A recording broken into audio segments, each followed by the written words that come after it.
Karena kata Habib Zain, man wafaqa ikhtiyaruhu bi ikhtiyarillah ya fa huwa sa'id. Bahasa Jawanya itu bejane awak gitu aja gitu. Sama-sama itu kita ikhtiar, kalau bisa hasil ya kita beruntung. Nah kemudian terbukti berhasil kok. Terbukti berhasil kalau ditanyakan soal strategi ya. Memang ini soal strategi. Ini tak akan terlalu panjang untuk bicara soal itu. Tapi memang kita harus temukan simpul-simpul strategi. Misalnya sesudah kita dulu bikin Islam Nusantara, kita menaikkan kampanye Islam itu untuk kepentingan strategi komunikasi. Maka saya terang-terangan kepada teman-teman, jangan jadikan ideologi ini. Islam Nusantara itu bukan ideologi. Islam Nusantara itu cuma satu instrumen strategi komunikasi. Dan sudah tercapai.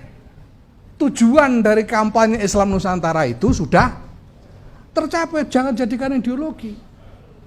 Itu sebabnya saya minta kepada Kiai Said, kepada Kiai Mustafa Bisri dan lain itu jangan didefinisikan gitu. Supaya tidak menjadi ideologi. Karena bukan ideologi. Sudah itu kita bangun wacana. Baru sudah Islam Nusantara ini kita bangun wacana, kita namai humanitarian Islam. Ini bahasa Inggris, humanitarian Islam. Bahasa Indonesianya itu Islam untuk kemanusiaan. Bahasa Arabnya al-Islam lil insaniyah. Al-Islam lil insaniyah. Ini salah satu strategi komunikasi. Isinya apa? Ukhuwah basyariyah sebetulnya isinya itu. Tapi kita bikin begini. Ukhuwah basyariyah yang kemudian mau kita tarik ke dalam konsekuensi-konsekuensi fikih dan wawasan peradaban. Nah, sekarang sudah menjadi wacana global. Ada namanya organisasi evangelis internasional, WEA, World Evangelical Alliance. Ini organisasi evangelis internasional. Mereka mengklaim anggotanya 600 juta, ya sudahlah, klaim aja gitu ya. Silakan. Tapi yang jelas mereka ini, WEA ini, mereka sudah membuat jabatan baru di dalam organisasinya itu dan menunjuk pejabatnya yang disebut sebagai High Commissioner for Engagement with Humanitarian Islam. Jadi kita mulai masuk ke dalam pergulatan yang real dari engagement dengan komunitas yang lain. Katolik misalnya, dengan Katolik, bahkan dengan pemerintahan, dan pemerintah Amerika Serikat, pemerintahan Inggris sekarang, dengan pemerintah Hungaria, Jerman, dengan Uni Eropa dan seterusnya. Ini sudah jalan. Artinya ada kemajuan. Kenapa? Karena ya qad wafaqa ikhtiyaruna bi ikhtiyarillah. Fa nahnu su'ada, gitu aja sudah. Wong kita ndak ngerti takdirnya. Pada mulanya gimana caranya ini? Kemarin itu Muhammad Al-Isa itu sepanjang sejarah baru ada Sekjen Robitoh mau datang ke PBNU. Sebelumnya tidak pernah sama sekali. Sejak awal didirikan itu perwakilan Robitoh Alam Islami di Indonesia yang pertama itu Muhammad Nasir. Sudah itu dikasihkan kepada HM Rosidi. Dari Muhammad Nasir ke HM Rosidi. Sudah itu dikasihkan kepada Sumargono. Dan sekarang Hidayat Nur Wahid. Tidak pernah mau sama NU. Memang tidak mau. Saya tahun 2016 saya haji. Saya minta tolong kepada seorang teman Yahudi Amerika untuk menyampaikan kepada Sekjen Al-Isa bahwa saya ingin minta waktu sowan. Karena kebetulan saya sedang haji. Kenapa saya minta pada teman Yahudi? Karena saya tahu Saudi itu manutnya cuma sama Yahudi. Kalau enggak manut. Lu ini real kok. Tapi toh waktu itu Al-Isa terang-terangan menolak. Dia membalas surat teman Yahudi ini dan bicara dia enggak mau. Enggak mau. Padahal saya cuma minta waktu kapan, apakah beliau ada di Riyadh atau di Mekah atau di Madinah atau Jeddah, saya akan sowan. Beliau bilang tidak mau, terang-terangan mengatakan tidak mau. Tiba-tiba sekarang beliau yang datang ke sini. Kemarin sempat saya singgung, saya bilang talabtul musa'adah min Rob Setloff min Washington Institute rijal bil liqa' ma'akum lakin al-liqa' ghair waqi' wa huna zurtum ila markazina. Dia coba bilang, oh ya, Rob Setloff. Nah, artinya apa? Bapak Ibu sekalian, kita sudah maju ini. Sudah maju, sudah ketemu. Alexander Donner itu mantan Menteri Luar Negeri Australia, dia sudah mengatakan bahwa dunia internasional harus bekerja sama dengan Nahdlatul Ulama. Itu dia tulis dalam artikel di The Sun. Ada namanya John Jenkins, sekarang menjadi penasehat kebijakan luar negeri Boris Johnson, PM Inggris sekarang. Dia mengatakan bahwa dunia harus mendengarkan dan memperhatikan pandangan-pandangan Nahdlatul Ulama. Ada Andrew Nolte, ini profesor Universitas Pertahanan Nasional Amerika. Dia katakan bahwa setiap inisiatif internasional yang berkaitan dengan Islam harus memastikan keterlibatan Nahdlatul Ulama. Nah, ini artinya bahwa ini kita sudah masuk, NU ini sudah masuk dalam kesadaran masyarakat internasional, bukan hanya sebagai wacana publik, di kepala para decision makers dari kekuatan-kekuatan besar internasional. Kita sudah masuk. Nah, kita punya waktu, kita punya kesempatan sebetulnya untuk meneruskan perjuangan ini supaya mencapai hasil yang lebih besar. Ujungnya bagaimana ya sama-sama nggak tahu, itu takdir gitu. Kita cuma ikhtiar ya kan. Tapi ikhtiar itu kan harus dengan strategic plan dan seterusnya, harus ada ukurannya. Nah, saya katakan kemarin bahwa ini syaratnya ada dua. Syaratnya ada dua. NU harus konsisten dan koheren. NU harus konsisten dan koheren. Konsisten itu artinya tidak boleh mencela-mencele. Tidak boleh mencela-mencele. Esok dele sore tempe itu tidak boleh. Gitu. Harus konsisten bahwa kita memperjuangkan kemanusiaan dan perdamaian, ini harus konsisten. Terus semua tanggapan kita terhadap apapun yang terjadi harus dalam basis pandangan bahwa kita memperjuangkan perdamaian dan kemanusiaan. Tidak boleh mencela-mencela. Yang kedua harus koheren.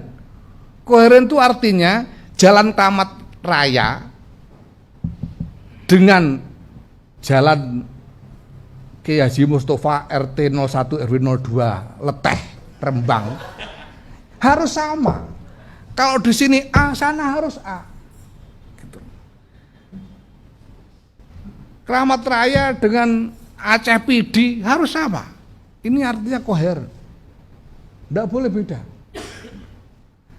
Kalau kita koheren, kita menjadi kekuatan yang kemudian bisa menarik semua yang lain untuk ikut, dan kita punya potensi untuk itu. Sekarang sudah terbukti NU ini bukan hanya besar tapi membesar, betul-betul membesar ya. Dulu 55-18%, sekarang 49,5%, membesar. Padahal sekarang yang namanya ekspresi kultural NU lebih besar lagi. Itu kemarin ada survei tentang orang yang mau tahlilan itu katanya sudah 87%, yang mau muludan sudah 92%. Ini besar sekali, luar biasa. NU ini membesar. Nah, cuma membesarnya NU ini bukan akibat perbuatannya organisasi. Ini masalahnya. Membesarnya NU ini bukan akibat perbuatan dari jamiah, tapi ini adalah hasil dari mekanisme tradisional di dalam jamaah yang terus membuat NU membesar. Nah, sekarang bagaimana jamiah mengkonsolidasikan ini, karena pekerjaan kita luar biasa berat menurut saya. Ya. Karena memang saya ingin mengasumsikan bahwa misi NU ini memang besar. Ini bukan cuma soal kecil-kecilan pengen jadi presiden saja gitu. Gus Dur itu dulu memaknai kepresidenannya itu saja semata-mata sebagai satu sekuen di dalam perjuangan yang tidak berhenti untuk idealisme. Itu Mas Arifin Junaidi itu saksinya. Mas Arifin itu sejak Gus Dur ketua umum sudah jadi tukang tuntunnya Gus Dur. Arifin Junaidi. Ketika masuk istana, hari pertama Gus Dur masuk istana itu yang nuntun Mas Arifin. Mas Arifin itu lalu tanya sama Gus Dur. Biasanya Mas Arifin panggil Gus Dur Mas Dur. Mas Arifin tanya sama Gus Dur, wah jenengan jadi presiden ngeten iki terus kula ngaturi jenengan pripun Mas Dur? Biasanya kula Mas Pes jenengan Bapak Presiden sakniki. Apa kata Gus Dur? Wis tetep ae wong aku ning kene ora suwe. Jadi Gus Dur sudah mengatakan bahwa beliau tidak akan menjadi presiden terlalu lama. Karena ini hanya satu fungsi dalam satu sekuen tertentu dalam sejarah yang harus dilakukan, dan kalau sudah dilakukan ya sudah. Wong jadi presiden itu bukan tujuan. Gitu. Nah maka semuanya ini harus kita dudukkan dalam konteks, termasuk Muqaddimah Qanun Asasi. Muqaddimah Qanun Asasi itu adalah prinsip nilai-nilai luhur yang harus dipelihara terus. Ini jelas. Tetapi ini tidak dimaksudkan sebagai sesuatu yang membatasi idealisme NU tentang peradaban dunia. Nah, ini adalah pikiran puluhan tahun. Karena umur saya sekarang sudah 54 tahun. Nah, dan akan tidak ada, kita bisa ngobrol berbulan-bulan tanpa berhenti soal ini. Tapi keyakinan saya adalah bahwa karena NU ini identitas saya, NU itu bagian dari keberadaan. Saya itu sudah NU sebelum lahir, bahkan sudah NU sebelum bapak saya lahir. Sudah jadi itikad. Jadi NU itu ya saya lahir sebagai NU. Gitu.